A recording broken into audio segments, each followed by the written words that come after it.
Here I will show you how to use the UWANT Y100 portable spot cleaner. A unique feature about this machine is the dual tank design. It's a single tank that has both the clean and dirty water reservoirs built into one. We will start by filling the clean water reservoir, grab the handle on the tank, pull up and out to remove it, then lift the lid to reveal both the clean and dirty water tanks. Now this dual tank design really does help save space and makes this a very compact cleaning machine.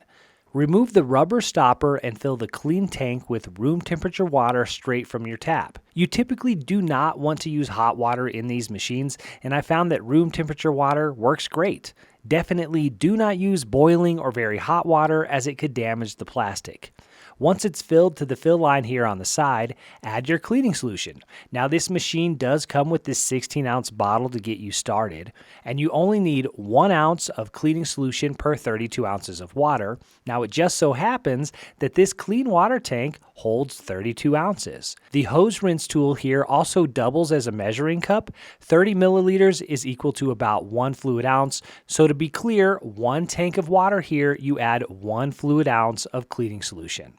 The Y100 comes with a hose rinse tool that I will show you during cleanup. It also comes with this scrub tool. The scrub tool has a reversible insert. This allows you to choose between standard plastic bristles, or you can flip it over for rubber bristles. I have found that the rubber works great for picking up dog hair. You also get this cleaning pad that works well for solid, flat, or more delicate fabrics and materials. Pick the tool that works best for you. In this case, we are cleaning carpet, so the standard bristles are perfect. Now carry the machine and place it near the area that you want to clean, unwrap the cord and plug it into an outlet. To turn on the machine, you will switch the knob on top to the right to the on position. There's a little water droplet icon that indicates on. To turn it off, you will twist it back to the circle, which is the off position. Now today I want to clean up a fresh spill along with some older stains on this carpet. When cleaning a fresh spill, I like to turn the machine on and first extract as much liquid as possible before spraying any solution. For this spill, I went over the area a few times in a couple different directions to pull up as much liquid as possible. Press the head of the scrub tool into the carpet and pull it over the area you're cleaning. This will suck up any liquid in the carpet. And here today, I also did a quick paper towel test afterwards. Dabbing the area with a paper towel after, I could see that there was still some moisture, but very little. This is actually a really good result for this paper towel test.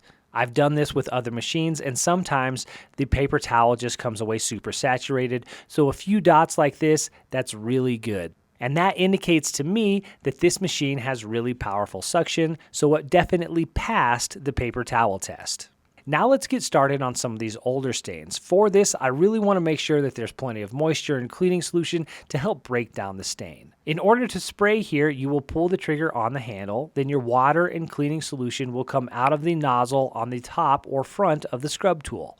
When cleaning an older stain, I really want to make sure that I get enough of that solution into the fibers of the carpet to really help me with extracting that stain. Then I will go over it and scrub that area. I'll go left and right, up and down, maybe in a circle pattern, just to make sure that I'm hitting the fibers of the carpet in different directions. I will continue this process as needed until I'm happy with the results. I'll spray, I'll scrub, extract. In my experience, about 3 or 4 times will typically get the job done, but it really just depends on what you're cleaning and how stubborn the spot is. I cleaned all of these spots here on the carpet, and I think the machine did a great job. The fresh spill came up right away. The 2 older stains came up with minimal effort. And just to remind you, this is what it looked like before, and this is what it looks like now. After all that, it's time to clean the machine using the hose rinse tool. You're going to remove the scrub head, place on the hose rinse tool, turn the machine on, and then pull the trigger on the handle. Essentially, this will just recirculate water and cleaning solution through the hose and clear out anything left behind. You want to hold the trigger for about 30 seconds, then release it and let the vacuum run for another 60 seconds or so, just to make sure that you clear out any standing water or moisture left inside the hose. Now you can remove the tank, open the lid, and discard the dirty water from the dirty side of the tank. And then I like to rinse it out with clean, fresh water. Do this a few times until the water runs clear. Finally, you can remove and clean the scrub tool. The cover comes right off, making it super easy to clean. Place everything aside to dry, and then you can put it all back together and store it for future use. And that is how you use the UWANT Y100. I hope that was helpful.